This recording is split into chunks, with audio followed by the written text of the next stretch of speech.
Bonjour à tous et bienvenue dans ce webinaire GeoGrandTest consacré aux métadonnées sur la plateforme.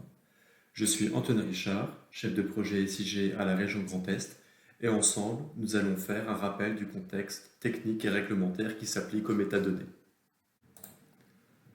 Au niveau du contexte réglementaire européen, les métadonnées sont encadrées par la directive INSPIR.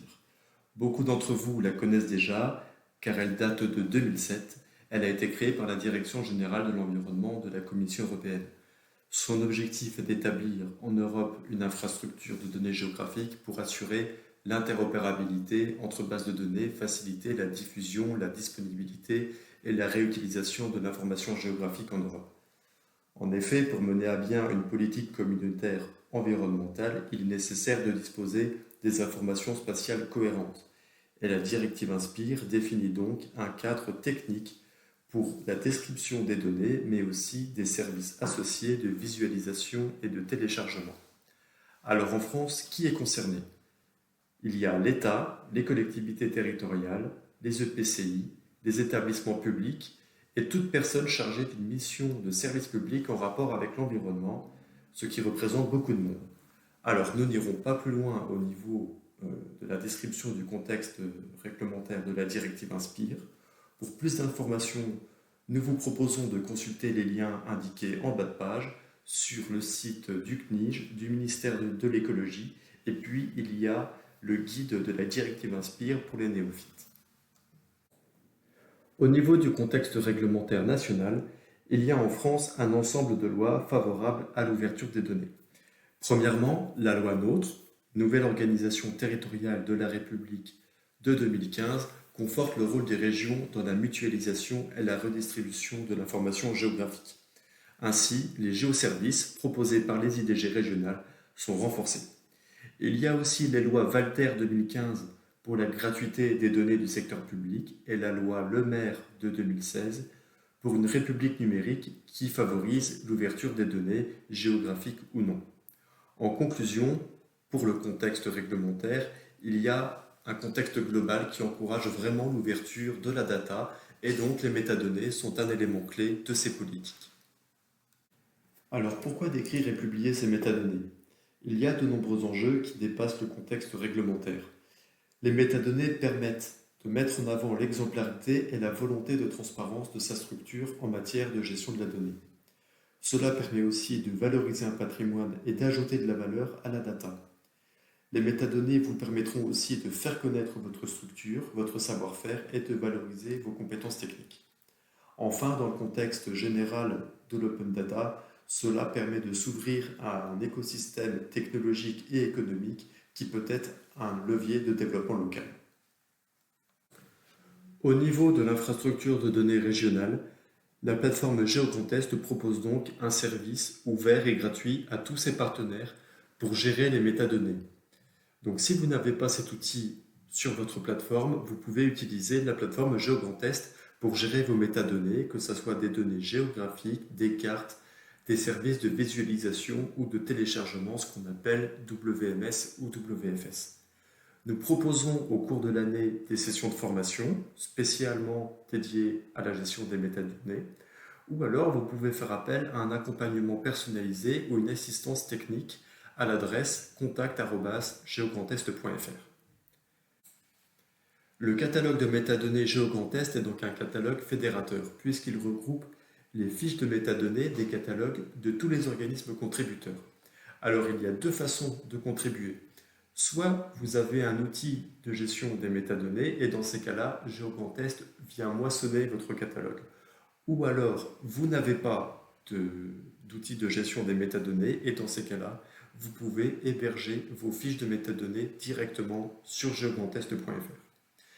Nous avons réalisé en bas de la page un petit schéma pour montrer comment s'articule le lien entre les catalogues de métadonnées locaux, GeoGrandTest, donc qui tient une position intermédiaire de relais entre les catalogues locaux et les catalogues d'envergure nationale, le GeoCatalogue et data.gouv.fr. Les métadonnées dans GeoGrandTest, vous l'aurez compris, sont donc un élément central. La solution technique est basée sur l'application GeoNetwork qui est elle-même intégrée dans la solution GeoOrchestra. Le module de métadonnées fait le lien entre différents composants de la plateforme.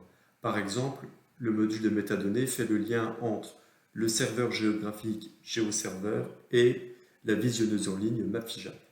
C'est un outil qui est accessible sans authentification. Dans la plateforme geograndest.fr, il y a deux outils à votre disposition pour gérer les métadonnées. GeoNetwork, qui est le catalogue de métadonnées, et l'outil MDEdit, qui est un éditeur XML.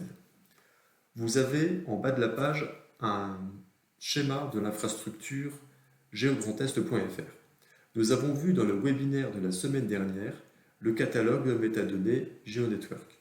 Nous allons voir cette semaine le module MDEdit qui sera présenté par Guillaume prochainement.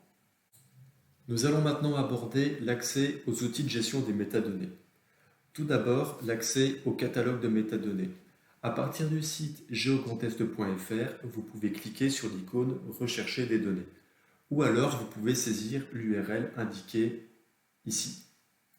Vous arriverez alors sur l'application GeoNetwork qui vous permettra de consulter des métadonnées.